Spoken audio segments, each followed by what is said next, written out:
वफ़ाक़ी हुकूमत पारां मुलाज़िमनि लाइ नए पेंशन पॉलिसी मूजिबि वफ़ाक़ी हुकूमत ग्रेड 1 खां ग्रेड 22 ताईं मुलाज़िमनि लाइ ईंदड़ नए माली साल जे वफ़ाक़ी बजेट में नई पेंशन पॉलिसी लाॻू करण जो फ़ैसिलो कयो वियो आहे।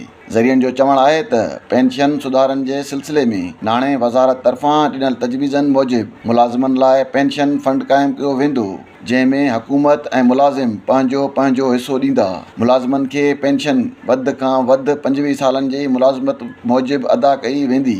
जेकॾहिं को मुलाज़िम 35 सालनि खां वधीक मुलाज़िमत करे तॾहिं बि 25 सालनि जे मुलाज़िमत मूजिबि ई पेंशन अदा कई वेंदी ऐं मुलाज़िमनि खे 60 सालनि खां घटि उमिरि में मुलाज़िमत मां रिटायरमेंट वठण ते फ़ी साल जे हिसाब सां ॾंड लॻायो वेंदो।